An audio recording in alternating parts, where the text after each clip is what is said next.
something extraordinaire. We are here today to talk to you a little bit about navigating the storm, right? So I know, Margo, you went live earlier today and you had some thoughts for people about the PP loan. So maybe we could start there a little bit and just sort of capture some of those insights before we talk about really what we're here to talk about, which is navigating the storm. So tell me more about what you shared earlier today about the PP loans. Sure. So, the PPP loan at this point was only about a week, and it came in and it came out really, really quickly. I was on holiday, and then all of a sudden I came back and the funds ran out. And some clients got, some clients didn't. And some clients were in progress of getting their paperwork. And for me, what was very true today, what was going on was that clients, they're not taking ownership and responsibility for really what is going on. For clients that have gotten the approval of the money, they need to be able to take an Excel spreadsheet and to be able to really plan for that kind of money.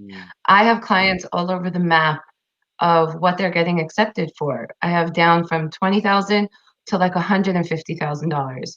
And from the second you get that loan, you need to be on edge. You need to be able to take an Excel spreadsheet or have your accountant, your trusted advisor, really sit there and plan out the money in terms of 3 areas. You have compliance, you have forgiveness, and you have total forgiveness. And there really are 2 separate things, because the concept of forgiveness doesn't mean that you're going to get forgiveness completely. You can get forgiveness and it can be a lot lower of an amount.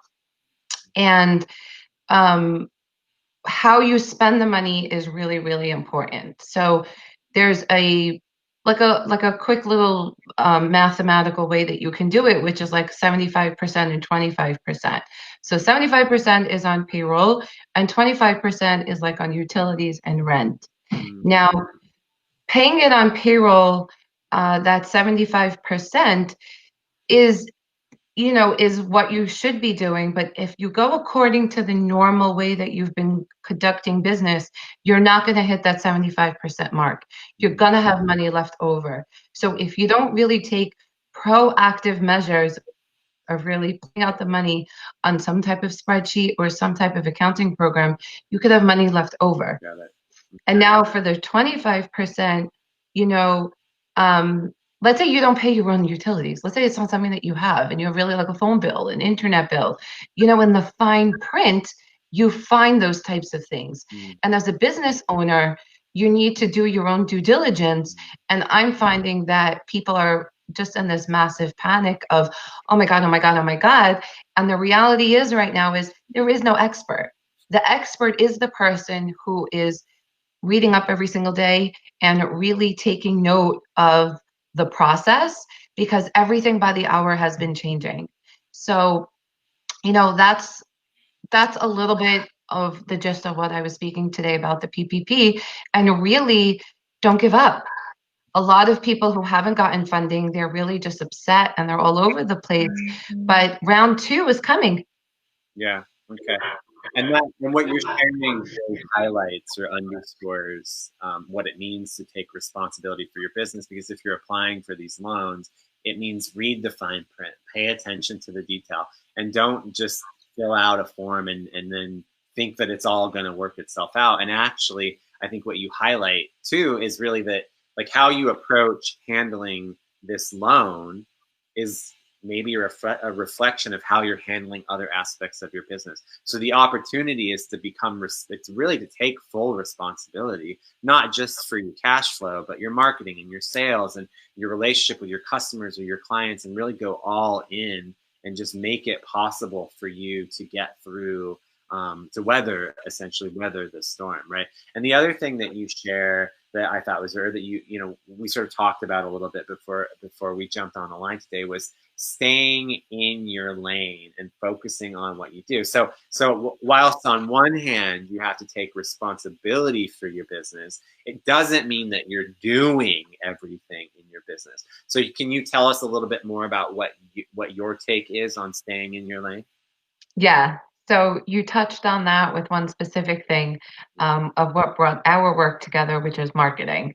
Yeah. Um, so staying in your lane, I'm going to talk about it in two different avenues. The first one is marketing. Now, in marketing, I find a lot of business owners have overspent, Mm. and it's an honest reflection right now of what is going on with them because it sucks to be broke, excuse my language. And people are, they have so much embedded into it that it didn't match where they were at a business, that it really hurt them.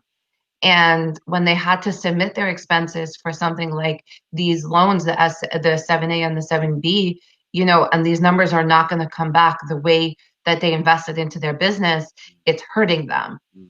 Mm. The other thing is about, in terms of responsibility, is not having books. It Mm. is just so common that people just think it's okay not to have books. But really what it is that they're just not stepping into what's going on into their business.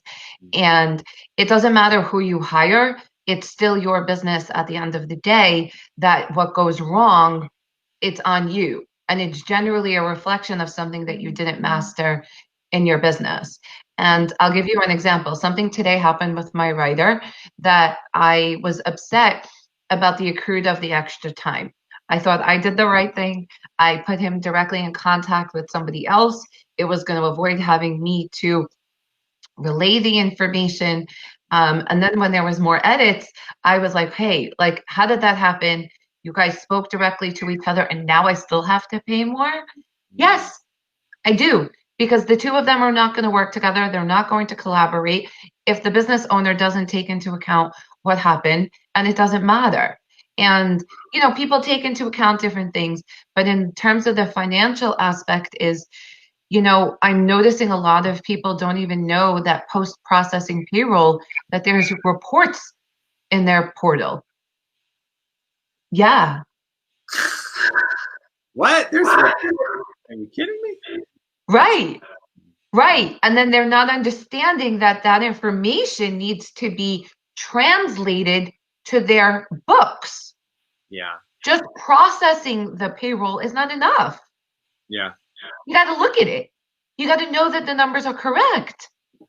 So these are the types of things, is taking responsibility. I keep flip-flopping, about staying in your lane, but where I'm just going to focus on that a minute. Staying in your lane is, where you're at in business. If your business was suffering before COVID, COVID is not going to do anything. And this loan is only going to make it worse. Mm. And if somebody else got it and you didn't, you don't know the full scenario. Mm. And if you're complaining about results that you didn't get, but you didn't change your behavior, hey, that's a reflection. And that's not staying in your own lane of things of, let me work on what I need to do so that I can get that too. Because that person can be staying up all night to do these. And my people who got approved already and got their money, they literally within 12 hours, they got me everything and we already got it out the door and they got their funding. Mm. So, Yeah. Well, that's a lot. it sort of underscores the fact that, like, look, if you to kind of stay with the theme of navigating the storm, it's like if you decided to jump into the ocean on your ship, knowing that there was a hole in the backside and that you didn't have the engine fix and you were kind of okay on supplies, and you're like, oh, we can make it, right? And now you're literally in the middle of the storm. It's like, actually, no, all of that stuff, like let's be clear, you had a chance to address it, you had a chance to fix it. I mean, I had an interesting conversation today with a client of mine who was expressing to me an instance where an individual did not get access to the money, and it was in part because the relationship that this person had with their banker, and versus another client that had a positive relationship with their banker, and the banker Mhm. was able to push the thing through and get it done this didn't happen. And I just reflected back in that conversation. I was like,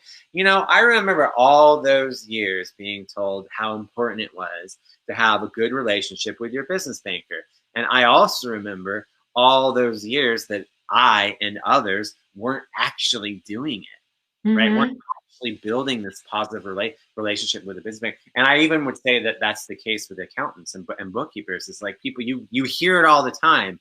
Hire great accountants, hire great bookkeepers, but then what do people do? They like shortchange, they cut corners, they get a best friend's brother's sister to do it for and then okay, now's that moment where we realize that it was a house of cards, the business that you built, right? Right. It's all a reflection on the leaks and the holes. And it's coming down to now that where all of those, they're coming out and it feels ugly, it feels disgusting, and it feels messy, and it even can feel shameful. But where you come above it, where your highest self says, I'm not going to let that stop me anymore. And, let me move through this with what I need to do and spend the time not fighting the process, taking care of the process and working with the person and not against the person. And that's a big thing I'm finding is people who don't want to step into the process, or they think they do because they feel like they should, but they're fighting the process and not just following what we need to do because it's not in our control. Yeah, that makes sense. So we're coming up on a close to our live stream today, but before we do, I want to talk about one last thing, and then we'll go ahead and talk a little bit about our marketing and finance dance workshop. So we talked about taking responsibility. I think that's very clear. It's like, okay, you're in the storm, for better or worse. You didn't patch the hole, you didn't bring the gas, you didn't do the thing, but you're taking responsibility that you are there, and you've got to do what you've got to do, right? We're also advocating like, hey, you're not going to be able to do everything. There are professional accountants, there are professional marketers, there are professionals out there that are available to support you in navigating this journey. And that's where you understand the concept of staying in your lane and engaging others to help you navigate this journey. The last bit of it, and I really think this is important, is focusing on what is within your control, right? There's all this other stuff that's going on, right? If you can't stabilize what's happening right here, it's like, okay, what is happening right here that I can control? Start there. Then you can start to figure out how to navigate some of these other sort of less stable structures or unknowns, right? So I really appreciate that concept. Is there any other sort of final thought you want to share before we talk a little bit about marketing, finance, dance? I just think, take the time that you need. And if you find yourself like in an overwhelming state or like high anxiety, just go take a walk, meditate, or do some type of yoga or something like that, and then come back and get a fresh take. I love that. That's perfect. Yoga and meditation, like the calm in the stand is what it boils down to. Yeah, So, get yourself to an alignment yeah, that you can really make the best decision. exactly. That's perfect. That's beautiful. So thank you for those of you who have chosen to watch this all the way to the end. It's only 13 minutes, so I know there was some valuable insight in there.